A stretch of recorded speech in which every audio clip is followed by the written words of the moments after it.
Did you know that the New Testament describes a God of this world who blinds people so they can't see the light of the gospel? The New Testament explicitly describes Satan as being a god, so there's clearly this concept of multiple deities and a hostile deity in the New Testament.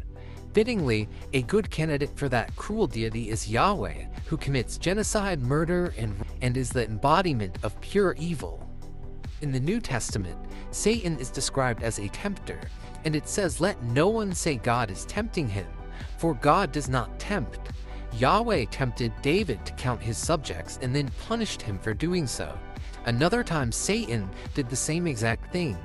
Satan and Yahweh are just two sides of the same coin. In previous videos, we focused primarily on covering all the biblical evidence that proves Yahweh is Satan, including all the times Jesus called him out. Now we will cover a few examples of Yahweh's general acts of cruelty in the Old Testament and Tanakh. My messenger will go ahead of you and will bring you to the land of the Amorites, Hittites, Perizzites, Canaanites, Hivites, and Jebusites. I will wipe them out.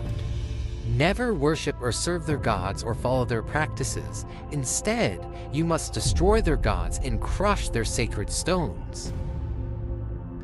In the Tanakh and Old Testament, Yahweh was extremely possessive, murderous, brutal, and drove people to commit in the name of his divine retribution, and he embodies the pinnacle of the Christian conception of evil. Slavery was justifiable to the Shasu, as shown in the Old Testament, due to Yahweh's instructions. Here's a lovely bit from Yahweh speaking in the Old Testament and Tanakh. "Whoever is captured will be executed. Their little children will be smashed to death. Right before their eyes, their houses will be looted, and their wives raped." In the following excerpt, Yahweh alludes to personally raping those who worship the indigenous Canaanite gods. This is, again, Yahweh detailing how he himself is likely a rapist. If you ask yourself, why do these things happen to me? It's because you have so many sins.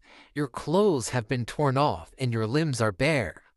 Can Ethiopians change the color of their skin, or leopards change their spots?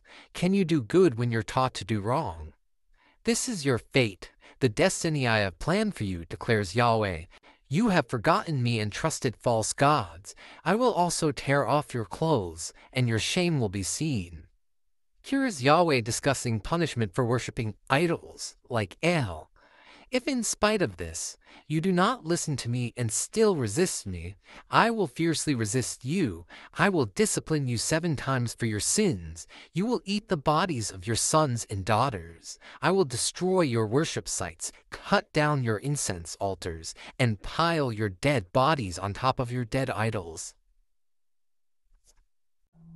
Yahweh represented an extremely abusive system in which pain was used to instill inferiority complexes in people as well as paranoia. In the Old Testament, he traumatized his people and cultivated a culture that was more than capable of carrying out terrible acts like the genocide of the Canaanites. Religiously, Yahweh was presented to the Israelites in a way that bred an ethno-religious fever, which was required to mold them into people who could commit acts of immense cruelty. This enabled them to take over Canaan brutally. It was in the image of this genocidal the Israelite identity was conceived. Its roots are found in the Shasu and the 12 tribes of Israel.